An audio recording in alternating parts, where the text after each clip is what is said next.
Hola, hola. Hola, hola. Hoy venimos a hablarles. Del cognitivismo y constructivismo. Para dar inicio, pónganse cómodos y abran sus mentes. Juntos vamos a desempolvar dos teorías del aprendizaje. Iniciemos con el cognitivismo. El cognitivismo, como teoría del aprendizaje, asume que se produce a partir de la experiencia del sujeto con la realidad a través de los sentidos. Permite realizar un proceso de modificación de significados intencionales que resultan entre la nueva información y la persona de forma gradual. Piaget y sus estudios se enfocan en entender los cambios cualitativos que tienen lugar en la formación del pensamiento de la persona, desde su nacimiento hasta su madurez. Para Piaget, las estructuras cognitivas son el conjunto de esquemas mentales que tiene cada persona y se forma con el conocimiento que va adquiriendo. La organización es un atributo que tiene la inteligencia para ordenar de cierta manera las estructuras mentales de la persona y así utilizarlas de manera eficiente por el sujeto cuando la situación lo requiere. Adaptación. Es la capacidad que tenemos de ajustar nuestras estructuras mentales a las exigencias del ambiente. Dentro de la adaptación, Piaget maneja dos conceptos, la asimilación y la acomodación. La asimilación es cuando una persona adopta un conocimiento del medio ambiente y lo incorpora en su propia estructura. La acomodación existe cuando hay un cambio en la organización de nuestros esquemas mentales para responder a las demandas de nuestro medio. Equilibrio. Existe cuando utilizamos alguno de nuestros esquemas y funciona para resolver un problema. Los seres humanos tendemos a buscar equilibrio, que se da cuando los esquemas mentales que ya tenemos nos sirven para afrontar las nuevas experiencias. Cuando estos esquemas no funcionan, se da un desequilibrio que es lo que nos lleva a modificar nuestros esquemas, es decir, aprender. El rol del docente es acompañar y motivar al estudiante mientras éste construye su aprendizaje por medio de la experiencia. Un ejemplo de esto es cuando utilizamos herramientas como lo son películas o documentales que generan un aprendizaje mediante la experiencia. El rol del estudiante. Es un sujeto activo que ya permite construir su conocimiento y relacionarlo con su entorno, reforzando su aprendizaje a través de la práctica. Por ejemplo, cuando hacemos mapas conceptuales o mapas mentales para retener nuestro aprendizaje. Como ya lo mencionamos, el docente comprende que el estudiante es un sujeto que piensa, que cuenta con la capacidad de construir su aprendizaje por medio de experiencias didácticas propuestas. Utilizar videos, documentales, películas o nuevas estrategias dinámicas fortalecerán el conocimiento del estudiante. Ahora vamos a continuar con la teoría del aprendizaje constructivista. La enseñanza desde el constructivismo se concibe como un proceso a través del cual se apoya, se ayuda y se dirige al estudiante en la construcción del conocimiento. Se trata de ir de lo simple, conocimiento intuitivo, a lo más complejo, conocimiento formal o científico. Por ello, la enseñanza de este enfoque no centra sus esfuerzos en el contenido, sino en el estudiante, originando así un cambio conceptual en la educación tradicional. Según el constructivismo, la ciencia no descubre realidades ya hechas, sino que construye, es decir, crea e inventa realidades. Por tal razón es que todo proceso de aprendizaje consiste en la asimilación de nuevos elementos y posteriormente en la acomodación de estos elementos a un entorno que ya es distinto al que se concebía. El constructivismo es una teoría ligada al desarrollo cognitivo y tiene sus raíces en la teoría de Jean Piaget, pionero en el estudio del desarrollo cognitivo en etapas del desarrollo anteriormente ya mencionadas. Desde el punto de vista de Piaget, el conocimiento está unido a las operaciones que el sujeto realiza sobre el mundo que lo rodea. Por ejemplo, si se le pide a un niño que dibuje el patio de su escuela, su dibujo no va a ser una representación del patio, sino de lo que sabe de él. A medida que conozca nuevos elementos e interactúe con ellos, su estructura del patio, su pensamiento se sofisticará. El rol del docente. En este proceso de aprendizaje constructivo, el docente cede el protagonismo al estudiante.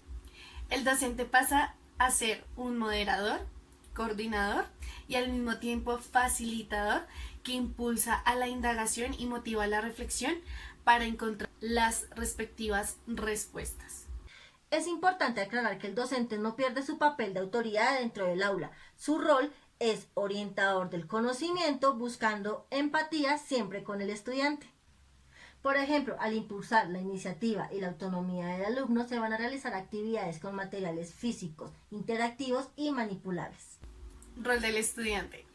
Los estudiantes deben ser autónomos al realizar los trabajos y exponerse a posibles errores, para después rectificar de esta manera y generar un espacio vivencial en el que se haga efectivo su aprendizaje.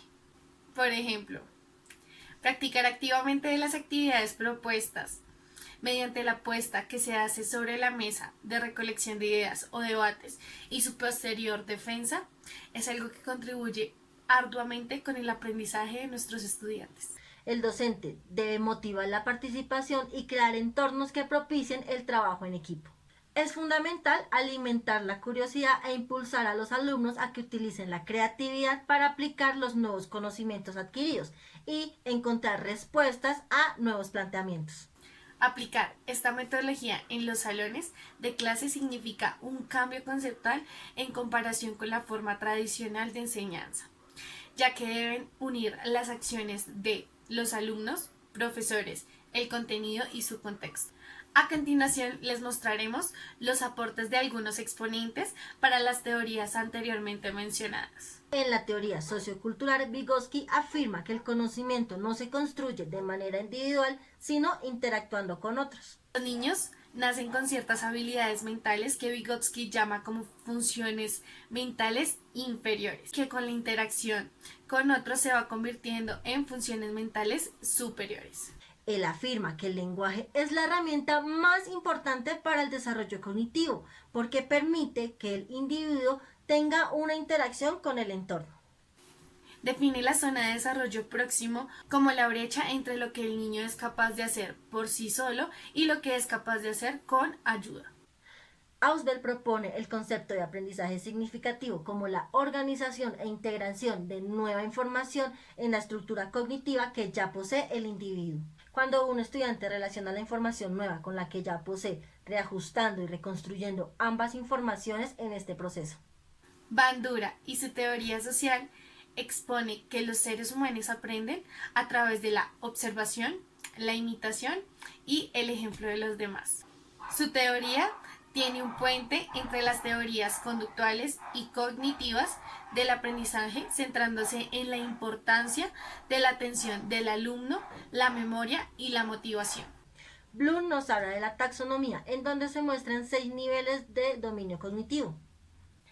Desde el nivel más bajo, que es el recuerdo, al más complejo, que es la evaluación, y enlista una serie de verbos que representan la agilidad mental en cada nivel. Hablar de teorías en este video implica resaltar sus diferencias. A continuación, vamos a ver algunas de ellas. El cognitivismo abandona la orientación mecanicista pasiva del estudiante, lo que hace el conductismo, y concibe al sujeto como el procesador activo de la información a través del registro y de la organización de dicha información. Si bien el cognitivismo se basa en los procesos cognitivos, atención, percepción y memoria. Por el contrario, el conductismo se basa en el estudio de la conducta humana a partir de los procesos observables y cuantificables, es decir, hablamos de estímulo-respuesta. Otra diferencia destacable son los métodos de investigación, ya que el cognitivismo parte del uso instrumental de ordenadores, estudios experimentales y la introspección, mientras que el conductismo investiga el comportamiento del ser humano y la relación con el ambiente a partir de la observación directa. En el caso del conductismo, el alumno es un receptor de nuevos conocimientos que finalmente provocan en él un cambio en su conducta. Y en el caso del constructivismo, el aprendizaje se entiende desde los procesos mentales del sujeto, por lo que el alumno es el principal protagonista de todo el aprendizaje. El aprendizaje en el conductismo es el resultado de la asociación que se produce por la intervención del refuerzo estímulo-respuesta. En el caso del constructivismo, el aprendizaje es el resultado de la construcción de significados y de adaptarlos a los conocimientos previos que tiene el alumno. La evaluación En el caso del conductismo, es sumativa y estandarizada y se representa por medio de los esfuerzos positivos o negativos. En el caso del constructivismo, la evaluación es formativa y retroalimentativa.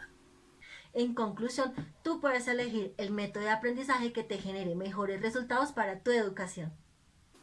Cualquiera que sea, te podrá generar grandes resultados. Hasta una próxima.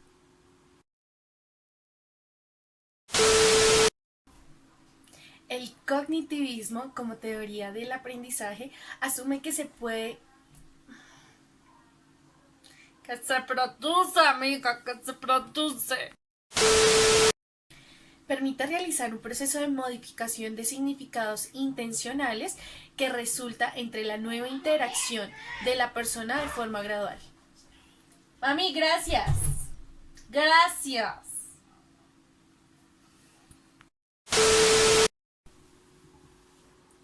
Los niños nacen con ciertas habilidades mentales que visgos...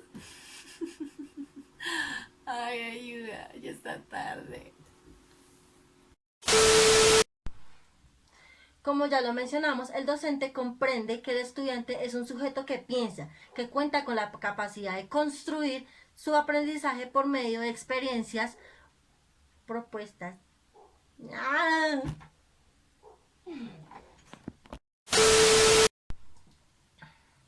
La enseñanza.